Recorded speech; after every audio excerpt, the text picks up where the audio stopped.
Okay, go. Hi everybody, welcome back to Online Foundations. Today we'll be talking about setting the stage and comprehensible input. My name is Jennifer Hill. I'm your presenter today. We've all introduced each other 1,000 times every time we're here, but go ahead and type in the chat box, or if you want, you can use your mic and just say what your name is, what you teach, and where you teach. So I'll start. I'm Jennifer. I teach Spanish at Granite Bay High School.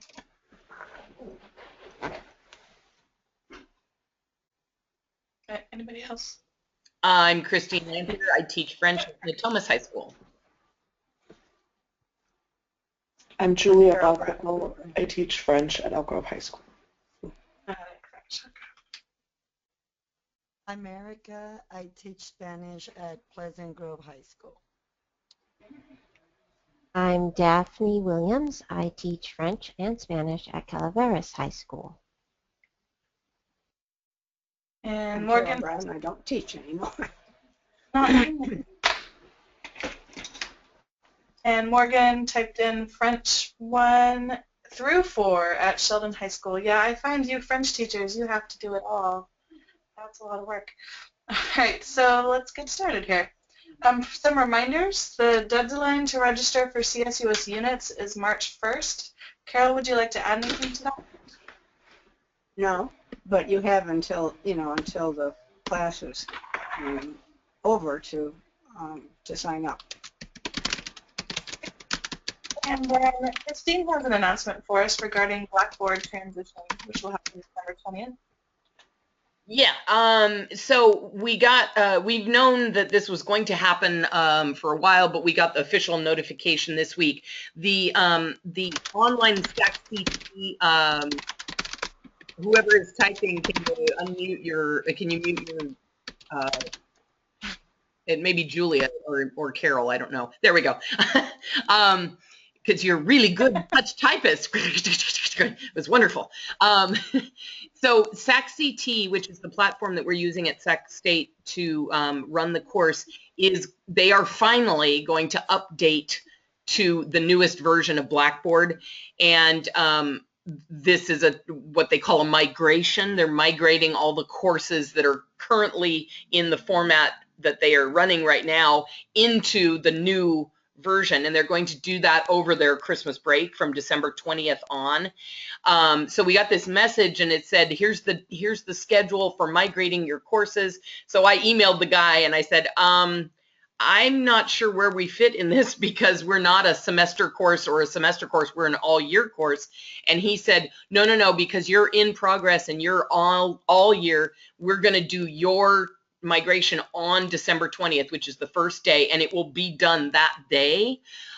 What this probably means is that you will likely not be able to log in on December 20th.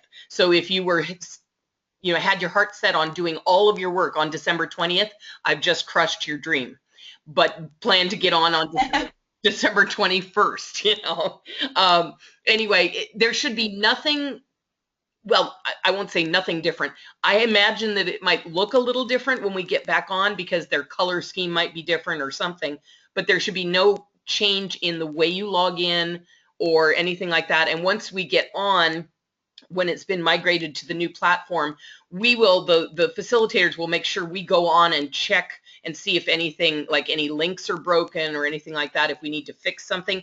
And if you get on and you find that there's something that doesn't go anywhere, please email us and let us know, because we have no idea what might happen to various connections. Okay. Oh, it is the same day that Module 5 opens. Okay. Yeah, and it will, so obviously don't get on at midnight to start Module 5 on December 20th.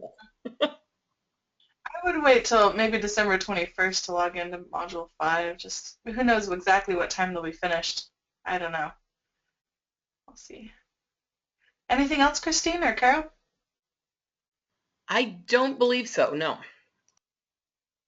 Okay, so here we are. We're Module 4 now. It opened November 15th, and the three of you that are on right now, Julia, Erica, and Morgan, it looks like you've been keeping up and you're in Module 4. I went in last night and saw that you posted all the blogs and done the video homework, so I Thank you for keeping up with this course.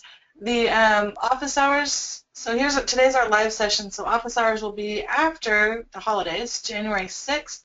It's a Wednesday from 5:30 to 6:30, and usually just the presenters, we all log on, and I think maybe Erica, maybe you came once. It's just if you have any questions about the final project, any questions at all about the content, we're there, and we usually just chat. But if somebody comes in, we can answer your questions. I see someone else is logging in right now. That's great.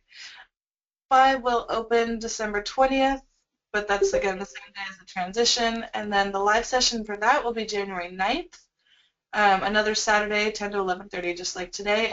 And I will be your presenter for that as well. Any questions on all that? Bonjour, Valerie, you're on. Welcome. Any other? Okay, I'm moving on. Click. Okay, so here's our agenda for today. Review the EIS, review and discuss setting the stage, review comprehensible input, watch a mini demonstration of comprehensible input, which is, it's a little funny not doing it in a classroom with live people right in front of me, but we will make it work. And discuss the key elements of comprehensible input. And also today I'll be introducing the final project and going through the beginning steps for that project. No questions, all right. Here are our objectives for today: to have a more solid understanding of setting the stage and comprehensible input, answer any questions. It looks like all of you have pretty much gone all the way through the module and you are up to date. So any questions you have, now's the time to ask, clear up any misunderstandings, and learn from each other. I love going on and looking at your different blog posts and seeing the different ideas you have for setting the stage and comprehensible input. So today is another great time to just share and learn from each other. So, okay, don't do anything yet, but we're going to review the EIS, and my first question here is EIS stands for, so go ahead and type in the chat box, but don't push send, just type in the answer. EIS stands for, and then I'm going to do a little countdown and say go in a second, so go ahead and type it in. Ready, set, go. Let's see if this works. EIS stands for, what do those letters stand for? This is a lot, it's just on the 4 of you. You got Valerie, Morgan. Oh. There we go, we got 1. 2, okay. So 2 of you are typing. Erica, I'm wondering, can you type with the app too, or can you only use your mic? No, I could type. I'm typing. I'm just a slow typer. Oh. Sorry. Sorry, no, that's okay. I'm curious as to how long this takes. So for some of the questions coming up, they're multiple choice, and it's just one letter, and I think we'll do that faster. So effective instructional sequence, yes, that is correct. You guys all got it. You pass. Great. Moving. So here's my next question. So don't type anything in there yet. But there are 5 main parts to the effective instructional sequence, and I've got them up here. A, application extension assessment, B, guided practice, C, setting the stage, D, comprehensible input, and E, independent practice. But you'll notice they are completely out of order. So in the chat box, I'd like you to put them back in the right order using just the letter. So if you think that B, letter B is first, then you type in B, and then which letter after that, and the next letter. So I'll give you a little bit of time. Don't hit send yet. I'm giving you time just to read and then type in the letters for the correct order. What goes first? What goes second? What's third?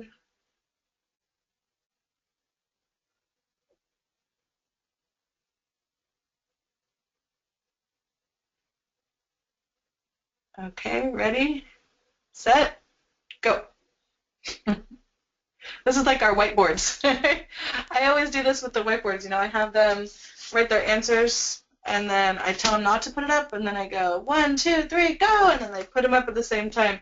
Otherwise, I find someone puts it up, and then everyone looks around and, oh yeah, that's the answer. I got it. So this is our way here, digital. So we've got CDBEA. That is correct. Perfect. CDBEA. Wow, that was cool. That's kind of cool. CDBEA. All right. Valerie, Morgan, and Julia. Okay. So here's my next question. So yeah, setting the stage, That's our first part, right? And then comprehensible input, put the information in. B, guided practice, let's practice it. E, okay, try it on your own. Try. And then A, the last one, application, okay, how did you do, right? Assess. Okay, next question here is, what is the purpose of, did I skip one? Nope, okay.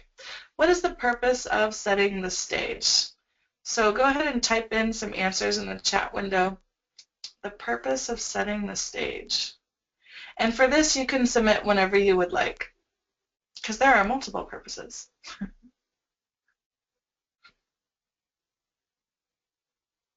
Okay, so Julia says, to get students mentally ready and excited for the new unit. Right, get them excited.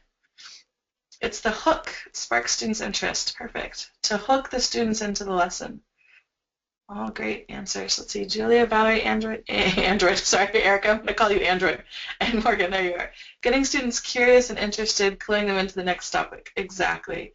I want them coming in my room and looking around and saying, wait, why is that picture up there? What are we doing today? That's great. Now I know, okay, as soon as we start class, and then they're already interested. Right, getting students curious. Perfect. So here's our next discussion question. For this, you can type in the chat window if you'd rather use the microphone and talk. That's great too. So here's the question. What have you done in the past, previous to this course, to set the stage? Or have you skipped this part? I'll go ahead and start that. Definitely before this class, I skipped this part. I would just jump in and start teaching, and I never put anything up, and and especially that first year, I didn't really have a clue what I was. I didn't have previous projects that I could post. I didn't know what I was teaching the next day. I mean, it was rough. So sometimes, and if I'm in a rush, a lot of times with units, I will skip this part. But what have you done in the past to set the stage? Would anyone like to share? Via mic, too. Christine, I see you posted. Let's see, I'm scrolling back up here. I tend to skip setting the stage because I have 5 minutes between. Yes, 5 minutes between classes. I'm lucky. I've got 10 minutes. Morgan, Realia, fake fruit, magazine cutouts of clothes, childhood pictures, PowerPoints with images. Lots of ideas.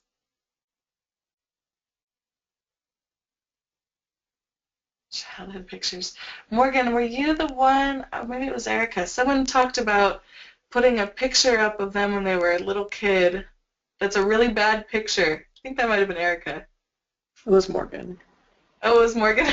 That was pretty funny. It's a really bad picture, but it's great. And let's see, first year, so Erica too, skip sometimes, but not all the time, music, videos, right. And then Valerie, right, I remember reading your posts online too about it's college, there's no time, and skipping that part, but you did it but at the high school you did. And I love that idea with the baby clothes, and I will save my baby clothes, or at least some of them, just for this unit now, for that, the clothes unit. Magazine pictures, family photos, old student projects, right? I get everyone in there? All right, so here's my next question for setting the stage. Have you tried anything new recently, and how did it go for setting the stage? I'm gonna think myself, what have I done new recently? I actually came up with this idea when I was responding to Valerie's post the other day online. She said not having time and it's, the college thing. So I went to either Pinterest, I think it was Pinterest, and I looked for memes of, what was it? Something to do with like a love unit, I think. And I just found funny little pictures, and no, it was the family, but they had funny little sayings in Spanish, and there were some from The Simpsons, and there were pictures from SpongeBob and other little things that had to do with family.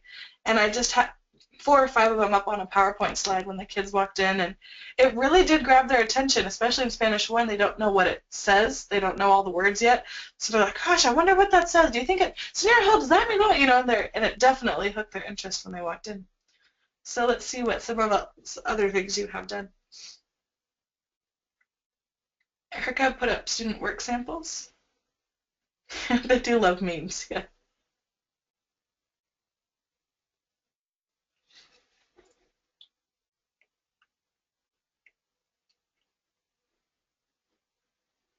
Ideas.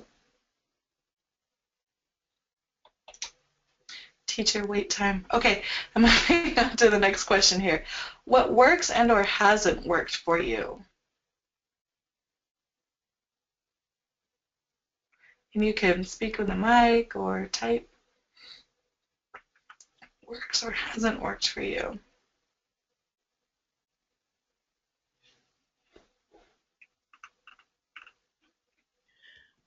For me, what works best is if I put up, especially since I don't do I don't do setting the stage very often.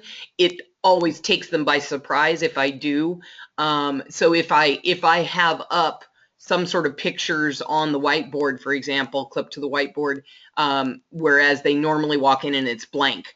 My room is so cluttery. I mean, those of you who know me know that I'm a cluttery person, and my teaching table is always covered with folders and stuff to do the class and so on. So it's hard to like set up some sort of display in my room and have it be really noticeable. So it, again, it's kind of the logistical restrictions on it that get in my way. I could imagine, actually, when you were talking about things you had done recently, I could imagine trying to do some sort of like slideshow that's running as they come in, kind of thing. But again, I would have to like think ahead. Yeah. One thing that did not work for me was using the stuff that was in the book, trying to use the frontispiece picture that was at the beginning of the unit and trying to start from there, and they just, that it did anything but pique their interest, just the opposite. Oh yay, a picture of the book. They're so excited. It's a good one. I would say for me, thinking about my current first years, I wouldn't want sixth period to have that any more excitement coming in the room. Calm them down. So, I mean, just depending on the particular management of a class, I feel like some of mine could handle new objects, and some would literally have a meltdown if there was an interesting object in front of them. Right. So, it depends on the group. That's a great point. I forgot, for me, I teach 4 classes a day. They're 90-minute classes. Well, I teach 3 out of the 4. And my fourth period, that last class of the day, they are so hyper. They're very energetic. And what I've learned to do now is, first, I don't let them in right away. They just love my class. They love each other, and they want to, as soon as third period walks out, they start walking in. They're super loud as they're coming in. So I've learned to keep my door closed. Give myself 2 minutes to just breathe. Everyone stay outside. And then I open the door and I let them in. And usually with that class, I've learned to keep the lighting low. So, maybe 2/3 of my lights are off, or at least 1/3, so it's not super bright. And then I might have one picture, just something up on the screen, or sometimes just nothing, and they come in. So just because it's exactly what you said, that last class, it's a level 1 class there. Yeah, they just need to calm as they're coming in. That's a good point. I forgot about that. And then someone said something. Who was it? Problem setting in classroom for 3. Right. Okay, Valerie. A problem in high school setting for the 3 or 4 different classes. I've had exactly that problem where, for example, the restaurant is out right now. I've got a table in the middle with it's set with plates and napkins and forks and spoons and cups, all that stuff. It's in the middle of my room. There's this little restaurant table. And when my AP students walk in, they go, "Oh, are we doing the restaurant project again? Oh, that's so awesome." I'm like, "Oh, no, that's for the other class. Sorry." And then they get all excited. It's like I've set the stage for the wrong, yeah. Hi, Lisa. Welcome. And then someone else posted, what was it? I saw it in here somewhere. The book is not very exciting, Daphne says. Let's see. Morgan agreed to Julia. Let me read Julia's. There it is right there. Morgan said, it's a time thing and some concepts seem abstract and are hard to find stuff for. That's a great point. I find, Usually it's those upper level classes, right, with the abstract concepts. And then I posted to, I think it was your blog, Morgan, if you said that the other day, on Blackboard, that, for example, I think it's AP, there's a concept on, okay, bienestar social, so it's like the well-being for society and what's right or wrong to do for society as a whole. And I begin with just a philosophical discussion of there's a train going down the track, and if you do nothing, it's gonna kill this family of 5 if you do nothing. But if you hit this button, the train will veer off, and it will only kill 1 person.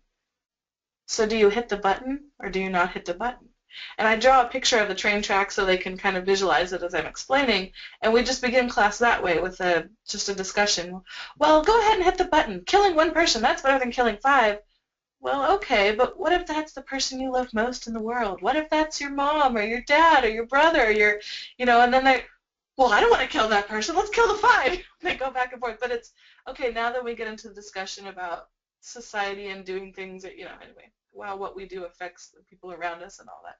So, but yeah, those abstract concepts, I mean, what kind of picture can you put up? But yeah, that's definitely trickier. I like that comment, Morgan. Let's see. Erica, you wrote here, I keep my door closed in order to get ready and set the stage. Right, yes. That's just what you have to do sometimes, especially with the different levels. And then Daphne wrote, I like quotes from target language writers, philosophers, right? What are they called in English? Dichos, modismos, like little sayings. Like, I'm trying to think of, stop pulling my leg, or what is another one? And those silly little expressions that they use in the target language, having those up there, and that's a good way to grab their attention too. And, well, what does that mean? All right. So setting the stage. Are there any more questions on setting the stage? Otherwise, we'll move on to comprehensible input. But I'll give you a second. You can type or use your mic. Questions, comments?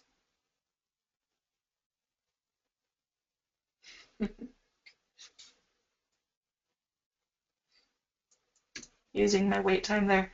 All right, then let's move on to comprehensible input. I have 5 questions for review. Don't type the answers in yet. In a second, I will have you type it into the chat box and then hit return, hit enter, but not yet. So here's the first question. What do the students not do during comprehensible input? A, produce new language. B, listen. C, watch. D, read. Which do they not do? Go ahead and type your answer in, and ready, set, go. Julia, I think you hit submit before I said go. It's okay. All right. And all of you said A. Right, produce new language. Exactly. I'm thinking right now, and it looks like all of you watched the that video by Krashen, that quick, I think it was maybe a 3-minute video of him speaking German. And the class, I don't speak any German, and I could definitely understand that second one. And really, you didn't have to produce new language. I think maybe we said yes and no at some point, or the class said yes and no, and that was it. And really, they wouldn't need to have to speak at all. They could just nod or no, or they could, but they don't need to produce new language. That's exactly right. Great job, class. Here's a question. I think there's a total of 5 questions. Second question about comprehensible input. Repeat, right. Oh, click. How much of the target language does the teacher use? Don't hit submit yet, but go ahead and type your answer into the box. A, does the teacher use 50% of the target language? B, 10%, C, 100%, or D, 25%? Oh, Android attendee Erica. I did not say go. Right, ready, set, go. You guys are fast. Too fast, too fast. I did fast fingers. All right, C is correct. Now we will, at the next time, we will do a game and then it's faster for, but for this, okay, so C 100%. Christine, you typed in here, there was quite a bit of excitement at Actful because Stephen Carr, he came to a meetup. Wow, how exciting! A celebrity, a world language celebrity. We are such world language nerds. That's great, Christine. I was not there, but because I was doing the toy talk, but yeah, it was all over Facebook. That is so funny. I'm sad I missed it. You know, the other day after I watched that video, and I've seen that one before, the one that was on that's on the Blackboard course.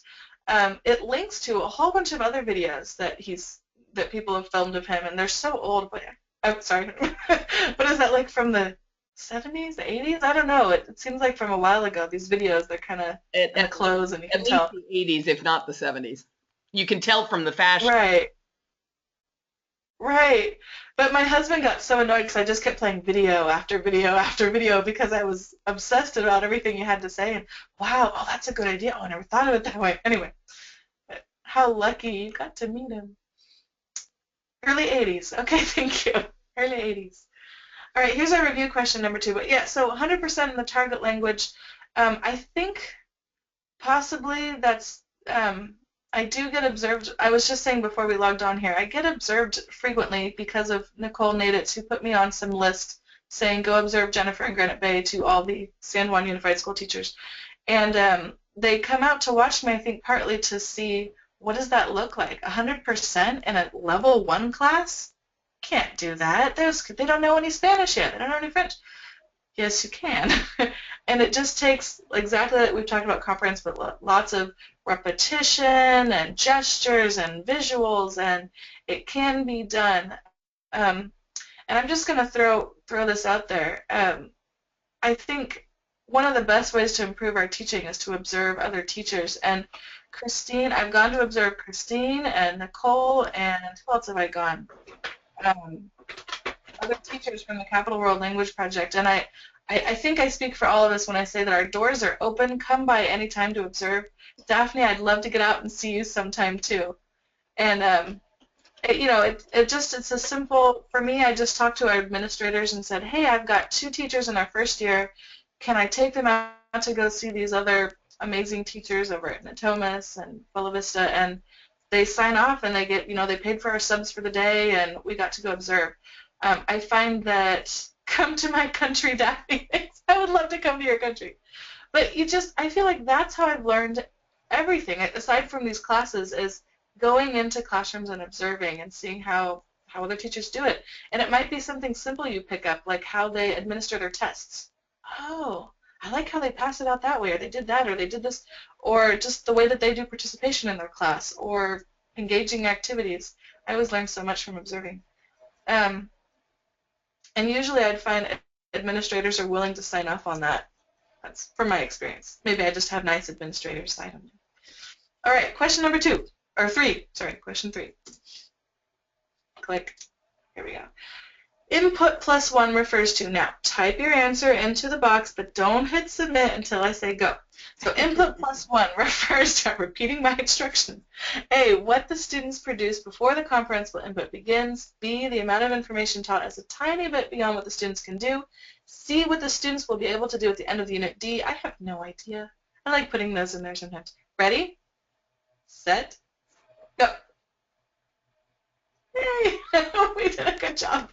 Okay, so input +1 refers to B, the amount of information taught is just a tiny bit beyond what the students can do. So this is, I find, where the problem comes in sometimes with that very level 1 class, because they can't do anything. There's very little. They get cognates and the visuals, and so it's hard, but you just a tiny bit. Yeah. And then let's see. Yeah, B, C. It also might represent what the students will be able to do at the end of the unit. Because if you're going just a little bit beyond, then hopefully they'll be able to do that by the end of the unit. All right. Any other comments on that or questions? Input +1. Well, actually, This is not what. Oh, go ahead. That's not what it actually means, but it may coincidentally be the same thing. Right. I see what you're saying. Yeah, you were saying something about they have very little. They have the cognate, they have the visual, and that reminded me of a time that I was being observed by a previous principal, and I'm going along and I'm having I'm having the kids do gestures to represent the words and all that kind of stuff, and I hadn't even thought about it, but afterwards he told me that the kid that he was sitting behind told another kid that whatever word I had just taught them meant like allergies instead of it's nice weather or something like that, because the kid interpreted my gesture, which I thought was completely obvious, as something completely different. So, that's a kind of a warning to you look at a picture and you say, oh, that, of course, that means blah. But the kid might say, but it means X. So. Great. Oh, that's funny. Actually, very funny. Okay, I'm going to scroll back. We saw some interesting comments here. See, Valerie, we are saying input, not output, which would be, oh, right. Output would be C and input, right. But I think, Carol, you were just saying that they might happen to coincide. But Yeah. yes, the answer is B. Right. And then Morgan, let's see, Valerie, Julia. Okay, Morgan wrote here, what does that look like for you in level 1, as I pointed out? They're low level, right. So, well, I was thinking there are some things that they know in their native language that would transfer over to the new language. So, for example, they already know the alphabet in English. I'm assuming that they already know the alphabet in English. So when I start presenting about the alphabet, and they can easily go, oh yeah, we've got, okay, so this is the alphabet, and this is how it works, and you don't have to explain what an alphabet is, right? They know it, but now let's try it in Spanish. Or greetings. They get the idea that when you meet someone, you say hello, and when you're leaving, you say goodbye. And so being able to take that as to, okay, so, I can wave and say hola, and so we begin with the greetings, and we begin with alphabet, and that's how it starts. And I also do a lot of TPR, where at the very beginning I want everyone stand up, okay, sit down, listen, speak, and we gesture everything. And then during class, when we begin something else, I can say, everyone, open your books, and they know what that means, or take out a paper, or do this. And so we begin with what's in the classroom, greeting each other, and it just kind of builds from there. Does anyone else have another comment for that? My little baby is screaming his head off, and I will be right back. Gotcha. Well, what I was just typing in chat, but I'll go ahead and fill the void of the audio, is what Jennifer was just saying is the whole concept of building on what they already know. And so therefore, depending on the age of your learners, you're going to either have less or more prior knowledge in their own language that you can build on. And obviously that also it's also going to be a critical, depending on what language you're teaching. Is there a connection via cognates? All of the languages we teach in this group here are fortunately very linked to English as far as having cognates and so on. The Asian languages, you have fewer cognates, a little more challenging, but nevertheless, things like greetings, which is basically we always do that the first thing. There's always some sort of a concept of a greeting, and so you can build on their knowledge of the fact that you would greet someone to help them to understand that. And then, of course, the role of visuals is absolutely essential, which is kind of why I was mentioning it, because if you pick a visual, hello, little one. If you pick a visual, today. Yeah, assistant professor. If you pick a visual that really isn't clear, you're gonna just develop confusion. But if you can pick a visual that's very, very clear, it should be, relatively easy for the students to acquire. All right, go, Jen. All right, so here's my bonus presenter here, the assistant professor. His name is Daniel. He's going to join us. So let's see. I'll move on to the next. If there's any other questions, I'll move on to the next review question here. Number 4. Which of the following, now type the answer in, don't hit OK. Which of the following is not a characteristic of comprehensible input? A, it's relevant to the students. B, it incorporates checks for understanding. C, it's understandable to the students. D, it follows the textbook. Ready? Set. Oh, Julia, go. Morgan, wait. DF. Wait a second. I'm going to guess maybe it was a typo. Erica, would you like to explain, or is it? Oh, okay, there we go. Wait a second. F's not an option. All right, D, right. It follows the textbook. Now, that's very funny. Sometimes, you know, maybe it's got something to do with it, but generally, yeah, no, textbook. So it is, it should obviously be understandable to the students, have lots of checks for understanding, and be relevant to them. I'll move on. That was funny. Last question, number 5. Which of the following is not an example of comprehensible input?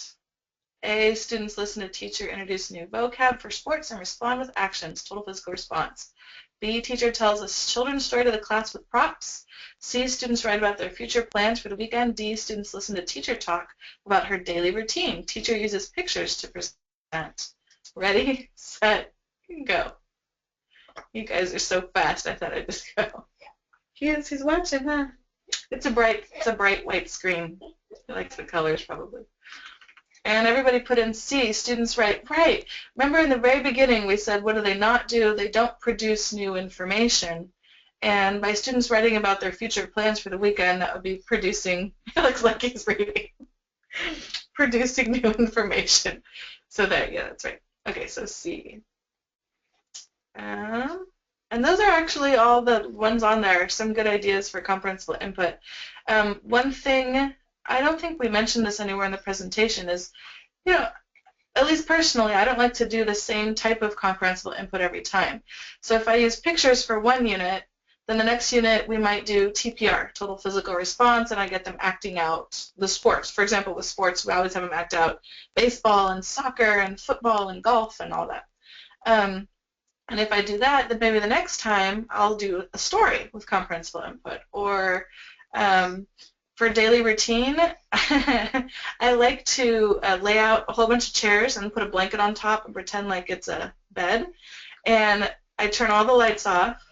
And then I usually will have like a TA open the door and let the students in. And I am laying down pretending to sleep while they come in the room.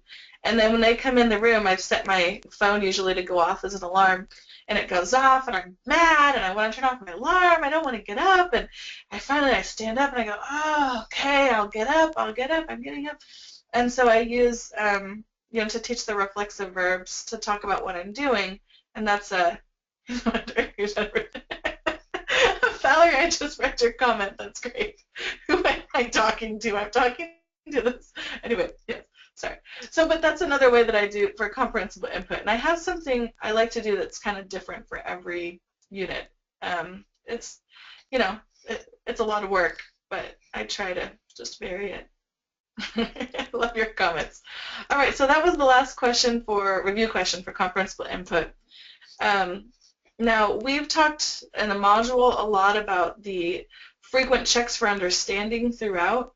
And it's funny reading this because I just did this 2 days ago with the restaurant vocabulary, and I'd pick up a plate, and so the questions are yes, no, either, or, what is it? And I find when I do this right, there's just total engagement from the class. My weaker students are with me, they're getting it. The students that are like more higher achieving, they like to just see like how quickly they can pick up the vocabulary and remember it. And then, you know, when I get to the last part, so yes, no, either, or, what is it? It's kind of like a test, like, do I remember? What's that again? Ah, yes, it's the pacifier. We just learned, she said it. And actually the other day I stopped kind of at the very end, or yeah, at the end of it, I stopped and I said in English quickly, I said, you know, the more times you hear the word, the more times you hear it, the more you'll remember it. So I know it sounds like I'm repeating a lot, but it's, you know, so you'll get it. They kind of stop and do that metacognition thing with them. They're like, yeah, we got it. It's okay. You can repeat a lot. You will remember. But anyway, so what is it for? So here we go. I'm going to do a quick example with, I gave you a preview there. Quick example here with comprehensible input and what does it look like with frequent checks for understanding. Now this was also in the module in the video presentation, and this is just another way to do it. And I wanted to do it live with all of you. So please, at this point, everyone turn on your mics. If you can, turn on your mics. and you're going to be my students. So I see Valerie and Lisa, you turn your mics on. Thank you. With me, Betty? You with me? I see Lisa, Julia, Daphne, Valerie. You guys are on. Let me scroll up. I'm on. Erica's on. Christine's on. And Morgan, I don't know if you have a mic or not. No. I don't know, because, background noise. That's fine. If you want to just type your answer in, and everybody else, you're going to follow along with me and be my pretend students here. So, everyone, let's hear what this sounds like. Go ahead and just say hi. Hi. Hi. Oh, that's great. Okay, I can hear you. It's just sometimes it feels like I'm talking to nobody, but I get your voices. That's great. So when I ask questions, go ahead and just speak out. And this is how I would do it in my classroom too, kind of like a choral response. Excuse me. Hi, class. Hi. How are you doing? Hi. Hi. Hi. Great. So, you know what? I am getting really tired. Finals coming up, and you must be tired too. But so it's very stressful, right? Yes. Yes. So I think it's time for vacation. I want to go somewhere. Is anyone ready for vacation? Oh, yeah. I am. Yeah. That's great. You. This is so funny, but thank you. Okay, so yeah, I'm ready for a break, and you know what? There's this place I have never been to, and I've heard so much about it, and I really want to go. I want to go to Argentina. Has anyone been to Argentina before? No. No. No. Well, I saw that movie again the other day, Don't Cry for Me, Argentina, with Madonna. Has anyone seen that movie? Yes. No. Yeah. No. Oh, no. Well, I'll show you a clip. At the end of class today, if we have time, I'm going to show you a clip from this movie. It's great.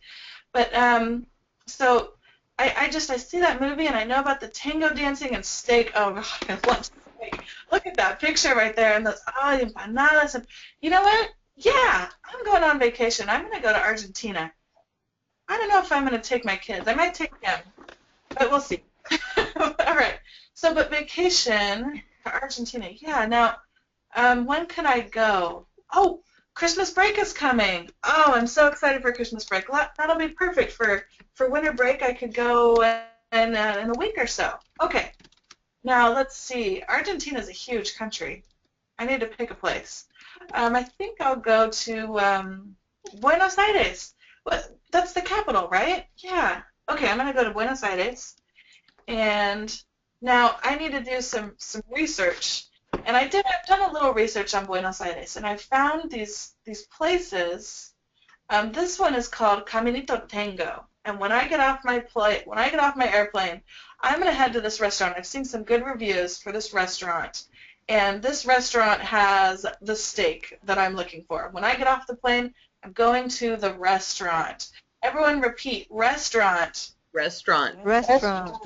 Great job. So Caminito Tango is a restaurant, and it looks like a small restaurant, but I think it's got good reviews.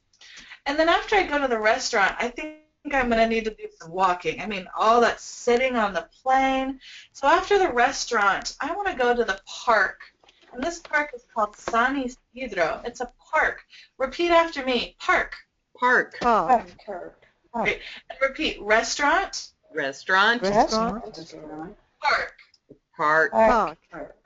Great. Park. Okay, so I'm going to go to the restaurant, eat my steak, then I'm going to the park. Now, I'm going to pause for a second. Teacher Jen is back. So when I speak to my students, it's a lot slower than this, but it feels funny for me to speak slowly in English.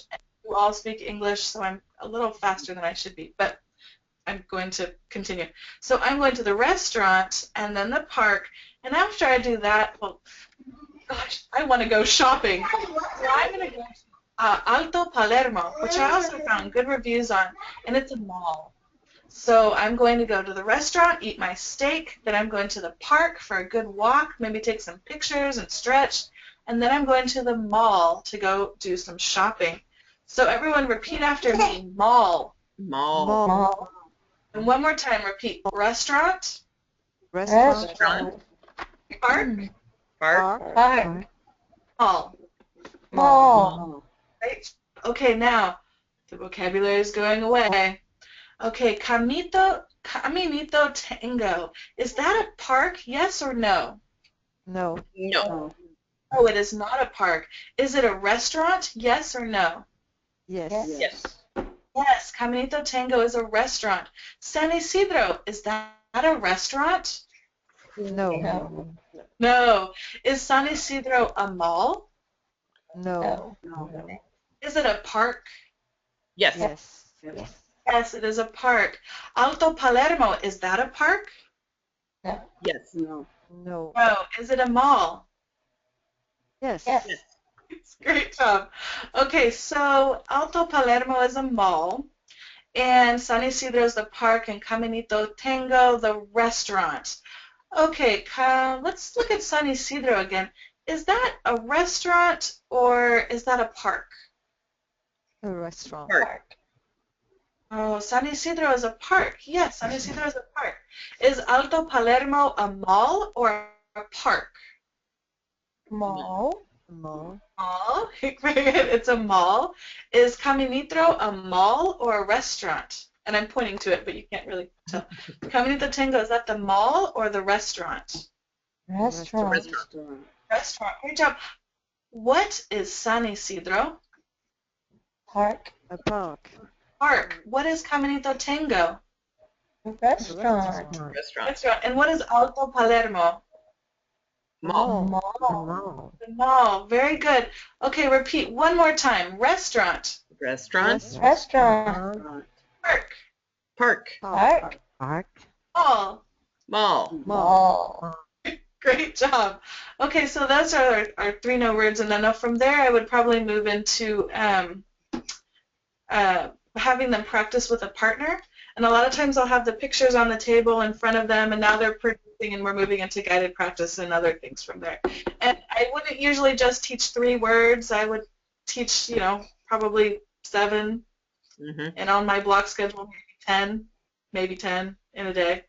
And so there would be all those pictures up front, and they have those pictures in front of them as well. And then I have them copy down the words to practice their spelling and all that stuff. But anyway, moving into guided practice. So comprehensible input. I'm going to move back a little bit here with slides. And the yes, no, either, or, what is it, is that. I just wanted to show that one more time. So that's the order we went through. And I'm skipping forward ahead. Yay! Okay. Now, as I mentioned earlier, there's more than one way to do comprehensible input. That is using pictures. It's one way to do it using pictures. Yeah, you like pictures. But you could tell a story. Anyone want to speak up with a story that they tell for comprehensible input? Who has a great story? Great. Oh, bless you. I tend to like to tell stories, and one of my favorite topics is, of course, myself. And so I will use stories, either stories that are completely made up or actual stories. And the kids, I can completely fool them. They're so gullible, it's not even funny. I will tell a variety of completely made up stories about, hey, last weekend I went to the mountains, which is complete lie, and yet they suspend disbelief and they stay with me. But one of the stories that I tell for when I'm introducing past tense is when my family went to Australia to live for a year. And so I bring in, pictures of the animals that we visited and all that kind of stuff. And they're really very engaged when you're telling stories about yourself, even if you're sort of embellishing the truth a little bit and so on. It's a little bit more fun for them, I think, and more interesting to them than just simply, here's Bob. Bob went to the store. That's great. Great ideas. Another idea here is TPR, total physical response. And as I mentioned earlier, like with sports, that's a fun thing to do that with. I'm thinking even in Spanish 4, there's a silly unit with camping, and it has words like flashlight and bug spray. And so when I say bug spray, they all go like they're spraying their bodies. Or I'll say thunder, and they go, they make sounds. So I had a student a while back that was blind. And so I thought, well, okay, visuals and TPR, she might not see what I'm doing and be able to understand. So for her, starting that year, I started doing all of my TPR words had sound so that she could hear it and know what the word was. And that was kind of funny. But the students, you know, they caught on and they went with it. Anyway, that's just a side.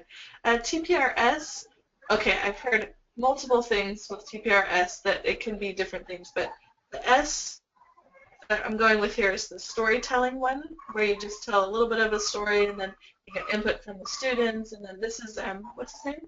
Blaine Ray, right? Yes. Right? He started this, and, well, I don't know if he started it, but anyway. Does anyone use TPRS and could explain how? I've only used it once or twice with my students, but no. I don't use TPRS in the way that they, you know, say you're supposed to. I do kind of versions of it myself, but again, it's more based in almost reality, because my understanding of TPRS is there's this fantastical nature to the story. The stories are somehow a little absurd and ridiculous, and I think the premise is that by being so over the top ridiculous, it's engaging to the students, and so they somehow process the information better.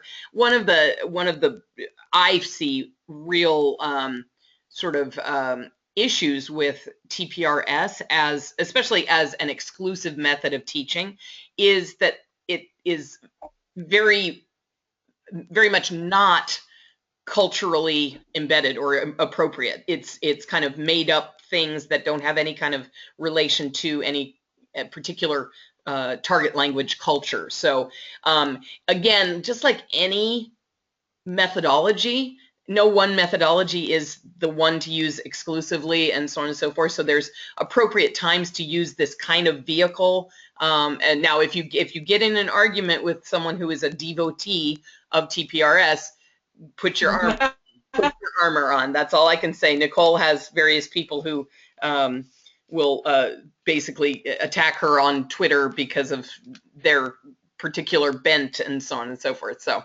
anyway. Yeah. Right. I have, there's a colleague that just transferred to our school, and he's 100% TPRS every day. And I was on maternity leave at the beginning of school. So one of my classes had him for the first month and a half of school. And my other two Spanish 1 classes had a different teacher who used more this type of methodology versus just TPRS. What I found was that their test scores were the same.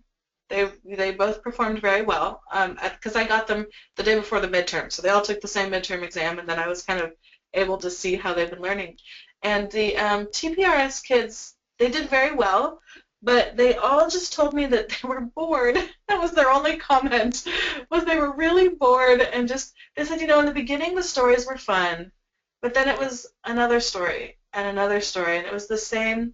So as I mentioned earlier, like, I like to vary the way I do comprehensible input. So sometimes a story, sometimes TPR, sometimes, you know, a dialogue or something, but just a different way to kind of mix it up. I don't want my students to get bored. So Daphne, you posted here, I think a variety is good for our students too, because they are different, right, different learning styles, exactly. Thank you. Now we've got here story, we talked about stories, a student dialogue, talk to the students, ask them questions about themselves, that comes up, yeah. Can anyone, so this is not a complete list, does anyone have a way to do comprehensive input not mentioned on the list here? And you can, Mike. One thing when we're talking about we don't want them to produce anything new, but like with advanced students, you can have them read something even if they don't understand it to act out with you. Like when we're introducing phone vocabulary, I have them read, you know, the other side, and they can read, I mean, they can identify and pronounce well enough that they can do the other half of the conversation with me, even if they're not producing, but their level of reading is they can be a bit player, you know, without, you know, producing anything. Great. Anyone else?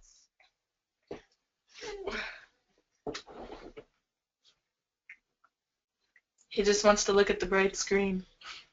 All right, moving on. Comprehensible input. Okay, the module mentioned other characteristics of comprehensible input.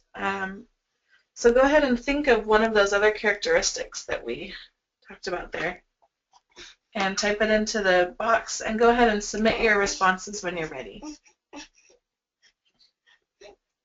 Other characteristics. There was a long list of them in that presentation. Relevant to students' lives, yes. Coherent, right? Thank you, Julia. Link from one thing to the next to the next.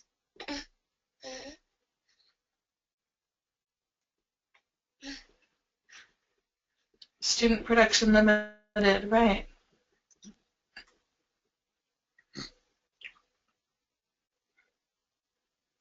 Thematic.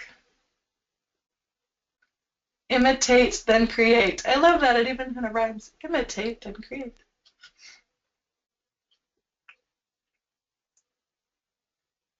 All right, those are some great responses there. So let's move on here. Of the characteristics listed by our colleagues here in the chat window, which one stands out to you the most and why?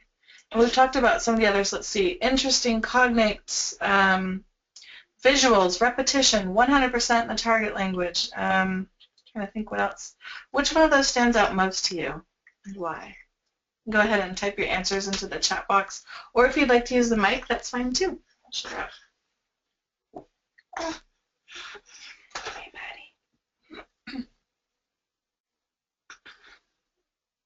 buddy. So bright. Real world info. Right. Erica, I like your real world info. Thank you. Or sometimes I make a lot of stuff up like Christine. I do more, I want to say, with the real world info with the level 4 and level AP. Hey, buddy. Hey. I'm trying to think. Well, yeah, no, I guess a little bit with the level 1s if we're doing, we can do famous people for family and other things like that. Relevant to the students. Lisa says, relevant to students because students are different than me. Yes. And Morgan, you said 100% in the target language.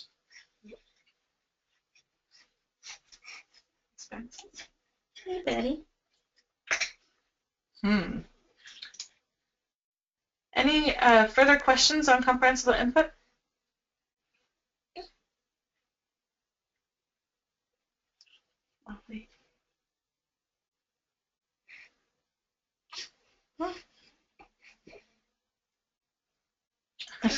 So Erica, you wrote understandable, right? Making it understandable because you love to act out and use visuals, right? And then that energy and enthusiasm and yeah, that too. I find that stands out most to me. I've had a couple of student teachers, and we have a program at my high school called, there's TAs, teacher assistants, and then TIs, teacher interns. So juniors and seniors, if they want to help teach the class, they can come in and kind of be my apprentice. And I have them just watch me usually for the first couple weeks of school. They learn the students' names and they tutor one-on-one. And at some point I gradually have them take over different sections of the lesson. So I might say, you know, here's the vocabulary. I want you to do the comprehensible input for this vocab. And sometimes I give them free reign. You know, teach it however you want to do visuals, you want to do TPR, you want to tell a story, go for it. And other times I tell them, no, you're going to do it this way. This is what I want. But some of them I find have that natural enthusiasm, and the students in the class pay better attention to the teacher intern that's up there than me because it's someone their same age that speaks the other. They already are fluent in Spanish. How they? Well, they're not fluent. They're just using. You know, they've gone through Honors 4 and now they can do Spanish 1 Spanish, so they get to come back and teach. But I've had other TIs that just lack that energy and enthusiasm, and they're, all right, here are the vocab words, copy them down. Like, oh no, the poor students, they're so bored. Anyway, so I had to throw that in there. So further questions? I didn't know one typed anything in, so we'll move on. So final project, and I'm going to check time here. 11 o'clock. Okay, right on. And this little guy's going to be getting hungry soon. So I will, in a second here, pass it off to you, final project, Christine. But for now, okay, so here's the whole thing from beginning to end. You're going to create a lesson plan. That's the final project. In your lesson plan, you will include your context, and we'll get into this a little bit more detail. Using backwards design plan with their objective first, what kind of assessments, begin with the end in mind, right? So begin, what is it you want them to do by the end of this unit? And then include standards. That was talked about, I believe, in module 1 or 2. And then setting the stage, comprehensible input, which is where we are right now.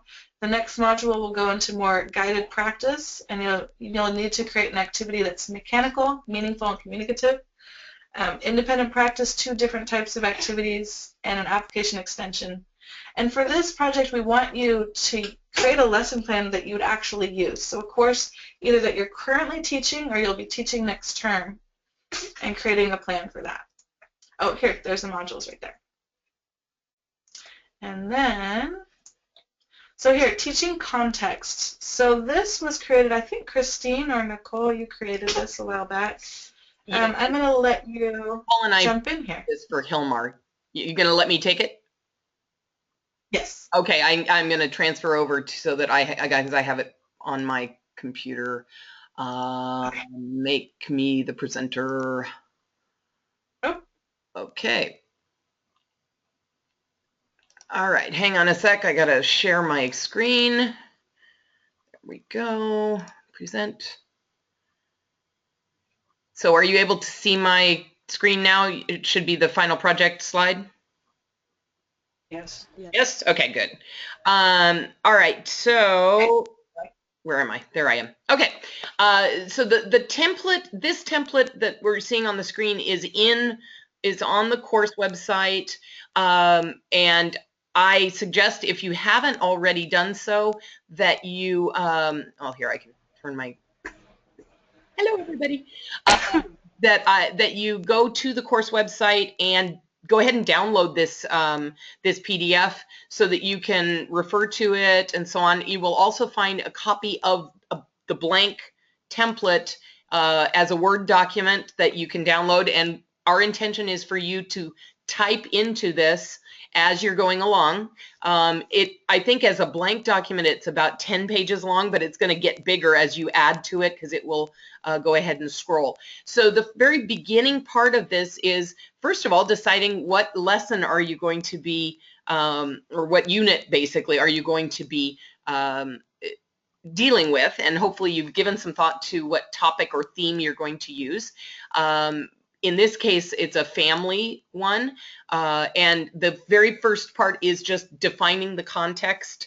What's the topic? What's the grade or the class level? How long do you have to teach each lesson? And what do you think is the estimate of the number of days that it'll take you? Then the next part is the beginning of the backwards design plan. And we spent quite a bit of time on the last live session with Daphne talking about functional objectives. So that should be where you start. You start with the functional objective. What is your ultimate end goal for the students? What will they be able to do?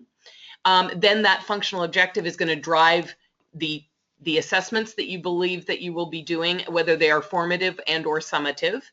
And then going into the California standards and identifying what are the standards that you believe are going to be touched in this lesson, and then the different skills and tools that they're going to need to know in order to accomplish the functional objective. So what we would really suggest that you do is now you start doing these initial pieces of the lesson plan template. Finally, the identifying what are the different types of assessments that you're going to have them do, and how are you going to communicate that to the students? How are they going to know what they're expected to do? All right. Then there'll be the setting the stage, comprehensible input. I'm not going to go through every piece of this because we want to maybe wrap this up, but you can look at this in more depth. And so are there any questions right now about the final project and what you should be attempting?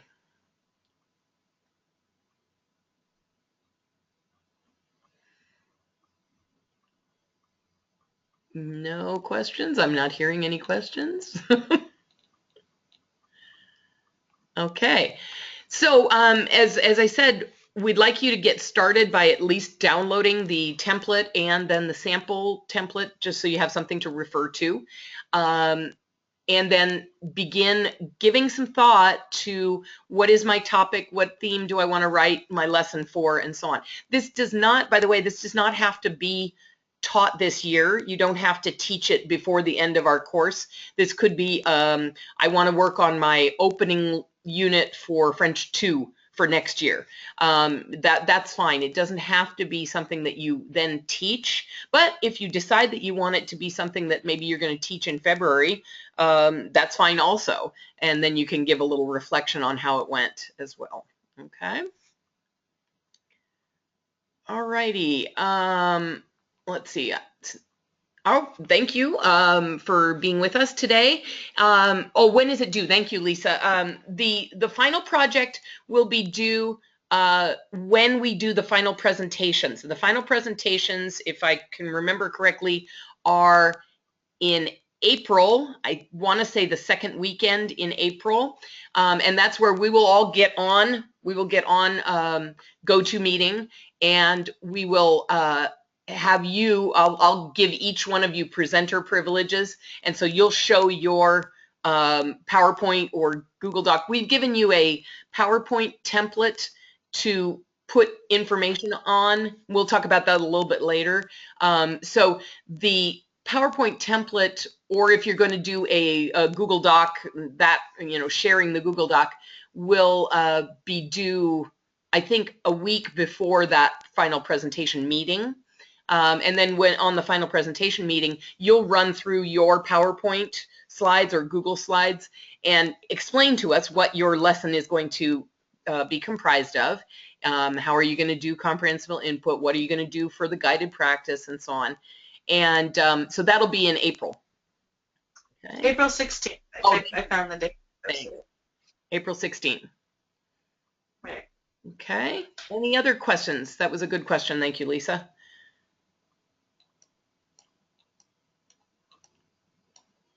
Oh, both you and Daphne. Thank you very much.